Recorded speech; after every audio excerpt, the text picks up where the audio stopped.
This is a presentation of the School of Criminal Justice and Law Enforcement at California Southern University. Most of you covered the community policing question, but would anybody like to cover it in more detail than you have based on what the chiefs? And I'm going to give you a minute to do that because we're running short of time. So, okay, really quickly, what we do is we also obviously we have the we do the community art policing, and we also do zone policing.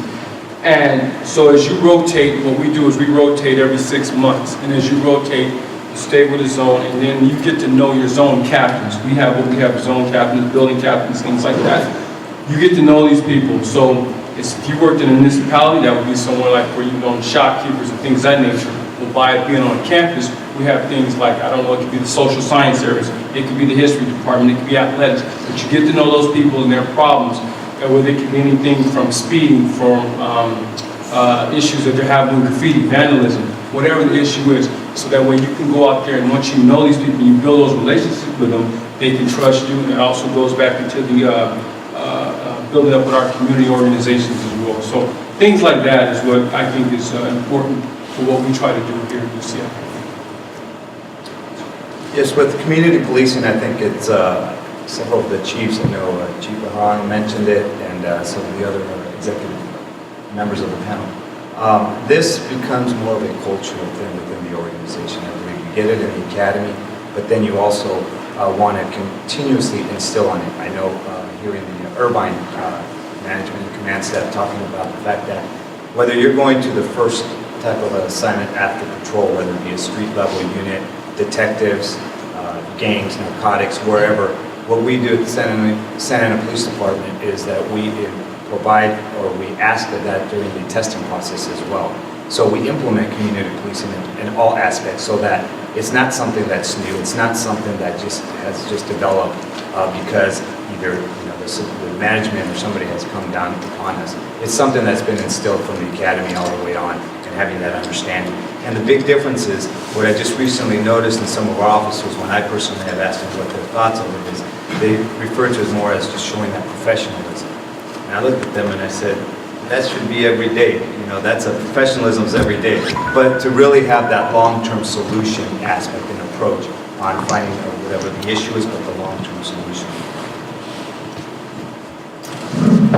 One thing I have to say is that I absolutely do agree with everything that the men from my organization have gone before me. We really are doing all that stuff. That really is the culture in our department. A couple more things is that, for example, with different crimes, like say prostitution, which used to be seen as, oh, it's a big crime. It is a big crime, it is a big issue. But now we see that as a human trafficking issue. And those women are victims, and a lot of them got thrown into that at the age of 12, or maybe their moms put them out there on the street. Or we start looking at crimes not just as crime, but what's behind that. And so instead of running to react to the crime, we are trying to run ahead and be proactive in our crime solving. So one of my ancillary duties that I really enjoy doing is I'm a drug liaison officer. And so instead of, hey, I'm going to arrest this kid, if you read the task force on 21st Century Policing, it talked about how a lot of juvenile crimes lead them and start getting them in the justice system as criminals really young. So part of what I do is I go and I educate the families and I educate youth about what are current drug trends, and let's talk about marijuana, and let's talk about what that looks like. And parents, here's how you can find it, here's how you can be a better parent. And so the other thing too is we have things like homeless liaison officers. Every single city, we have someone who goes out there. They know the homeless people, they talk to them, they bring them gift cards because they're hungry, and sometimes sunscreen or socks. And that's just the different side of things that we're doing as a department.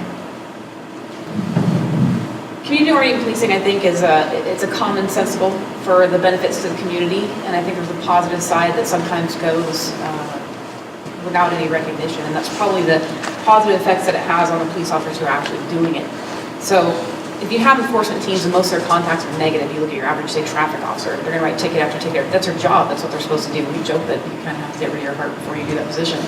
So you put them into a position where they're doing community-oriented policing, and I think you see the light return back to their eyes, you see the edges soften, and you see a much different personality come back out of that officer because now they're getting positive contacts with the community, and I think that really does help shape us as officers as well.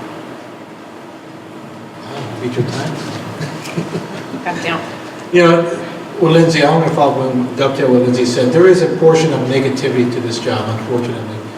But that can really be balanced by the officer's attitude in delivering that negative contact in the sense of, let's say, a citation. There used to be an old adage that I was trained up and said, you got to sell your tickets and make sure that they're okay with it and they understand that the reason you're doing this is because. So that can be dealt with. I think training plays a major part in a lot of the issues we're talking about. Continual, consistent training so that we can change the mindset of that delivery when an officer has to have a negative contact with a public member. The ambassador idea that came up in the last two panels is a great idea. I don't think that's a big enough program with most agencies, and I think a lot of that is attributed to the budgetary restraints, lack of personnel, things of that nature, but it truly works. I take that all the way back in the years to when LAPD used to have a quick beat, and they may still have some of that, where the officers get to know not only the business community, but the residential community. And it worked great. And we need to kind of take from that and rebuild it again so it works. We don't use enough of our reservists, for example, with all the institutional knowledge going out the door to do that kind of work because of the budgetary restraints. This has been a presentation of the School of Criminal Justice and Law Enforcement at California Southern University.